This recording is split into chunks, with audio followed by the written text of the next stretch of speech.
pensamos nas fronteiras como barreiras, como diferencias culturais, non? Pero que son as fronteiras? A ver, depende. As fronteiras basicamente son un construto político-administrativo, non?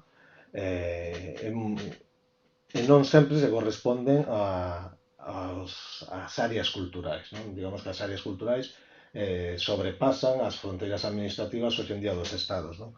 E sobre todo cando partimos dunha concepción decimonónica que identifica Estado, nación, fronteira, unha única cultura, pois eso, por exemplo, no caso de Galicia, co norte de Portugal ou coa zona limítrofas de Oriente Asturiano e de Zamora, pois non funciona, non? Cando hai unha barreira, un accidente xeográfico, parece que eso a nivel psicolóxico ainda marca máis a fronteira, pero en sitios como temos no sur de Galicia, a famosa raya seca, non? Que xa nin existe un accidente xeográfico como un río, pois esa fronteira ficticia, si política, pero ficticia a nivel cultural, é absolutamente permeable, co cual a cultura é similar entre un lado e outro, ou, se queres, ten os diferentes matices que podemos ter pois, entre a costa, a montaña, o oriente ou o occidente de Galicia.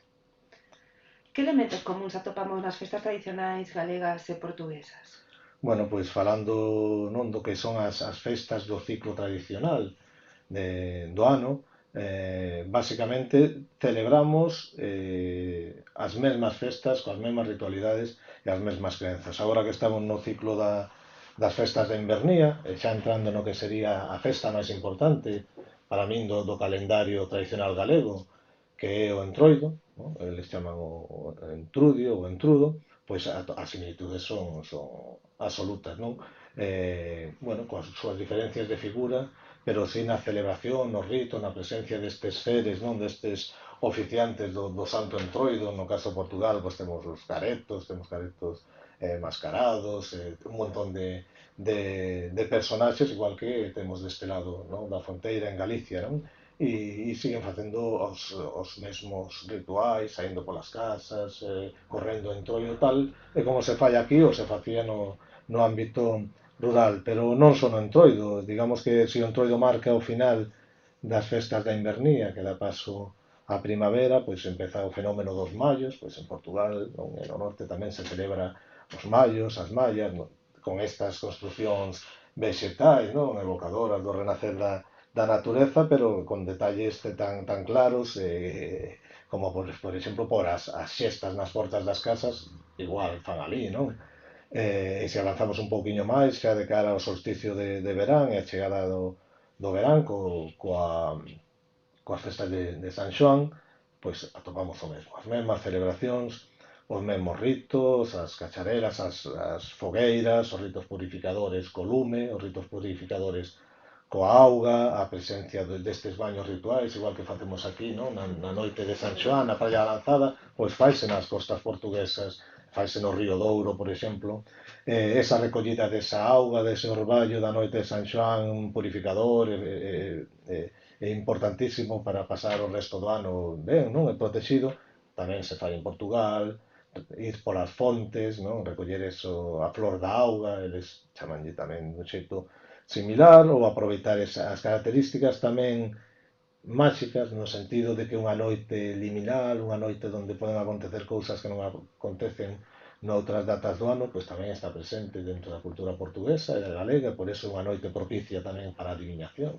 se fanse ritos de adivinación, non?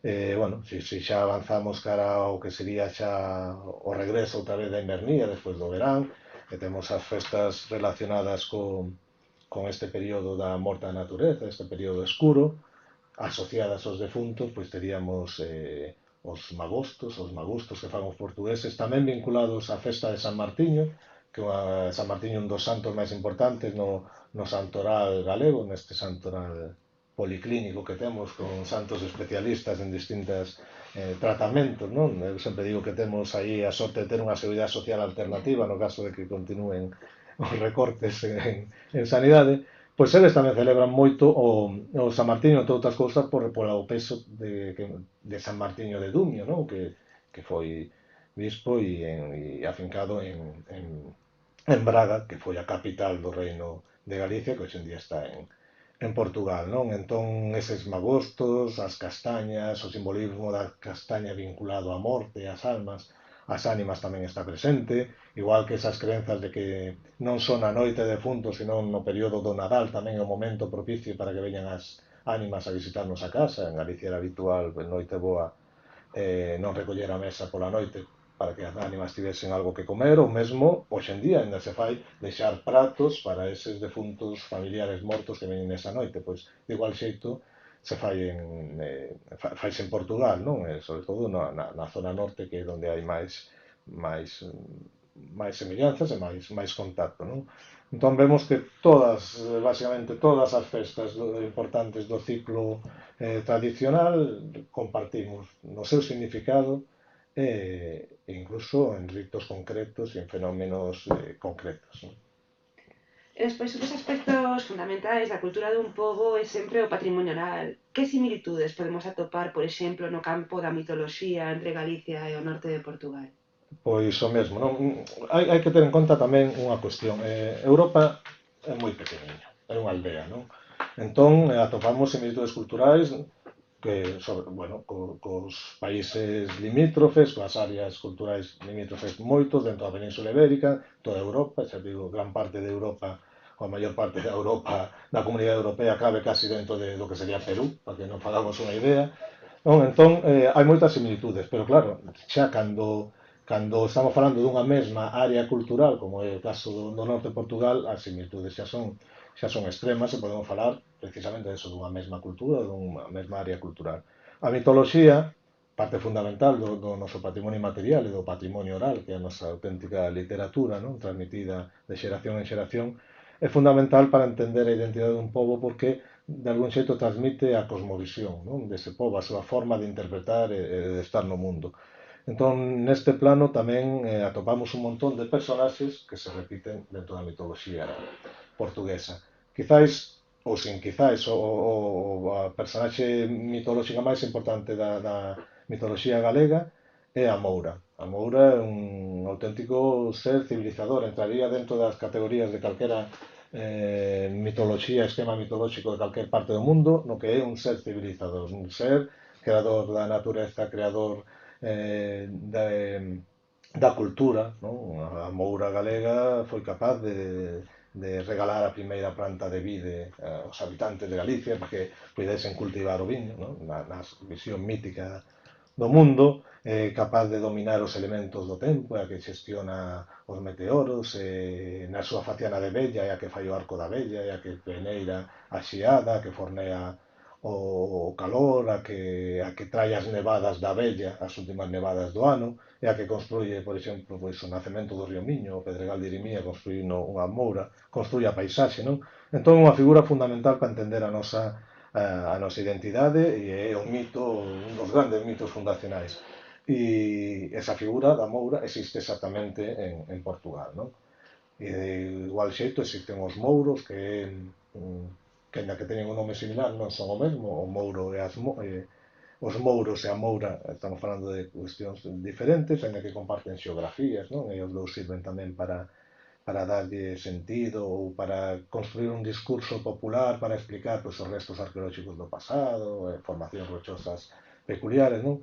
Pois estes mouros, que tamén existen en Portugal, son unha raza mítica, como existen en moitas culturas, teñen as súas razas míticas, pois os Corrigans ou outros seres míticos que existen sei, nas Illas Británicas, ou en Irlanda, ou en Bretaña, pois nós temos ese pobo o que se lle atribuye eses restos do pasado que nunha percepción natural non, perdón, popular, tradicional, non sabían quen fixera, non? Que levan aí toda a vida, pero que non lembran os seus devanceiros, entón eso ven de tempo dos mouros, e eso foi obra dos mouros, non? Esa raza mítica que construiu todo iso, os dólmenes, as mámoas, os castros, os petróglifos incluso, e ás veces tamén castelos que non se sabe moi ben a súa orixe, ou o povo non sabía a súa orixe porque non tiña por que ter coñecementos históricos, non? Pois esa raza mítica que aínda sigue habitando baixo a coroa dos castros é a mesma a que se lle atribuye a orixe destos restos arqueolóxicos pois no norte de Portugal tamén. Incluso podemos seguir falando de outras personaxes como o lobisome, por exemplo, o lobisomen que falan eles, non? Que, digamos que somos o epicentro da licantropía de Europa, non?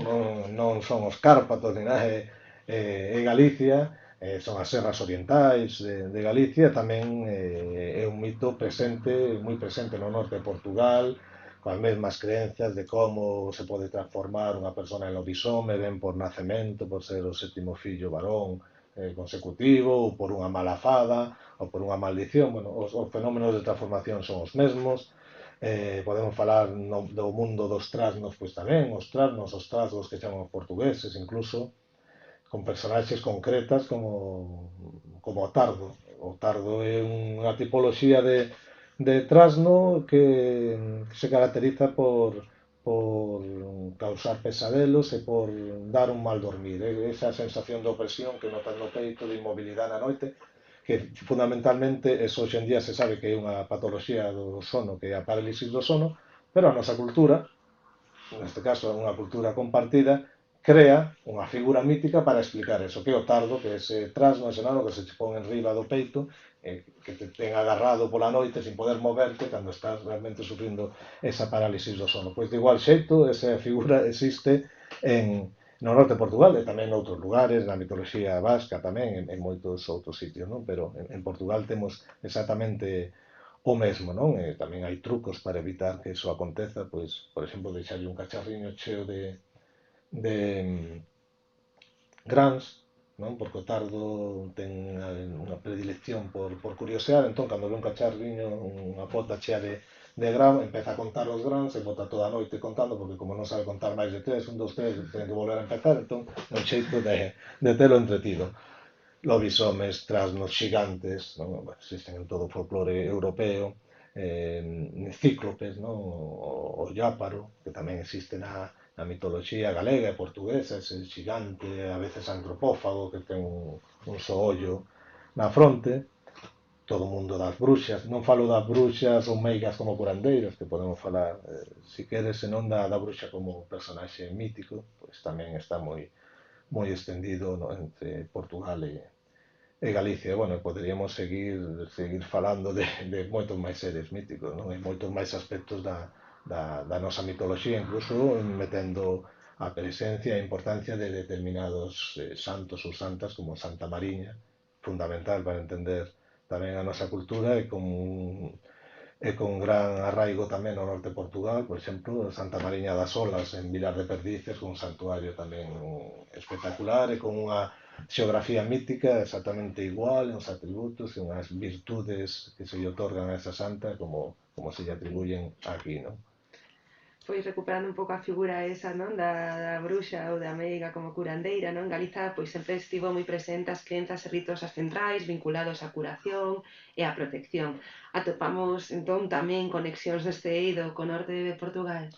Claro, todo ese mundo, non, da protección, da curación, dos ritos deste tipo, igual que os coñecementos de plantas, non? Porque estamos falando un mesmo hábitat, non? Un mesmo espazo natural tamén, non? Sobre todo no norte, depois no sur hai máis diferencias xeográficas, pero todo eso que entra dentro do que podemos chamar a etnomedicina, non? A medicina tradicional dun pobo, pois tamén. Non só ritos curativos asociados a penedos, a fontes que foi foron cristianizadas por santuarios, non? Montañas, este tipo de cuestións, árbores, senón aspectos concretos de obxectos, non? Obxectos de poder, amuletos que atopas aquí e atopas en Portugal. De feito, cando faz un estudo é fundamental ir a outro lado da raya para documentar aspectos que igual aquí se perderon ou que necesitas contrastar, non? Pois, por exemplo, o poder da pedra do rayo, existe en todo lado, non? Esa punta do rayo co que a terra se solidifica e despois cando atopas utilizas como amuleto protector contra as tormentas ou para curar doenzas das persoas e do gando.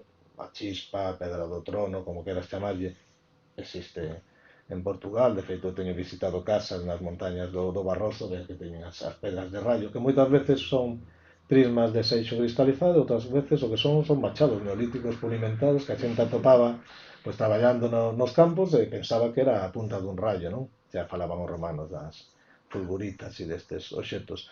A pedra da cobra, chaman os portugueses, nós chamamos a pedra da serpe, pedra da pezoña, pedra do goxo, según as zonas de Galicia, tamén unha pedra que se lle atribuyen propiedades curativas para a pezoña, non? Para as doenzas de pel, tamén as teñen Portugal, a pedra de Ara, que non deixa de ser unha adaptación do cristianismo deses cultos e deses virtudes e poderes atribuídos ás pedras, non? A pedra de Ara é unha anaco pedra de altar cristiano, Sí, non? bueno, sabes. Tamén fundamental nas bolsas dos adobíos, das cousas boas, na confección de talismáns, tamén en Portugal, aquí en ritos curativos, o alicornio, o famoso alicornio, non? De non ser a única zona, eu creo, de Europa onde sigue vivo a crenza no poder curativo do corno de unicornio e sigue habendo por as nosas parroquias cornos de unicornio, os supostos alicornios, porque despois chaman de alicornio a obxetos moi diversos, en todos os lados. De feito, teño unha anécdota, porque eu estive estudando concretamente, non? O tema dos alicornios en Galicia. Tive 8 anos buscando alicornios por todas as parroquias.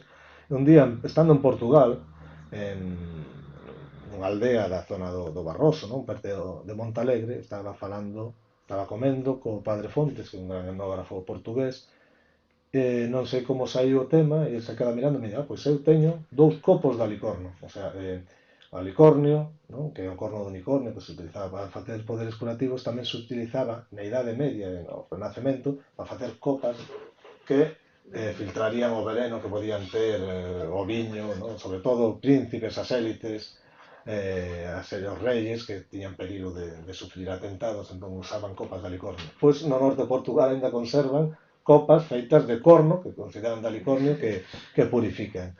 Bueno, xa te digo, a panoplia de obxectos de poder, de amuletos e de ritos curativos e protectores de Portugal, da cultura galega e da cultura de Portugal é inmensa e en todo caso moi similar. E despois, ata que punto podemos considerar que hoxe en día este tipo de crenzas sigue viva ou continúa a seguir viva aquí, tanto en Galicia como no norte de A Portugal, ver, ou que diferente? a maior parte de todo este patrimonio material está vinculado ás sociedades agrarias, rurais, non? Que era a sociedade galega hasta hai 30 anos, non? E ainda sigue sendo en moitos aspectos. A medida que crece, digamos, o fenómeno, a industrialización, a urbanización, se vai producindo en paralelo unha desarticulación, unha destrucción do mundo rural, non? É unha permeabilidade tamén e un proceso de aculturación. Realmente estamos sufrindo un proceso de aculturación onde estamos perdendo moitos destos aspectos, non? Da nosa cultura, pois moitas destas tradicións, destas crenzas, vanse perdendo. Fundamentalmente por 2 fenómenos. Un é que se rompeu a cadena de transmisión oral.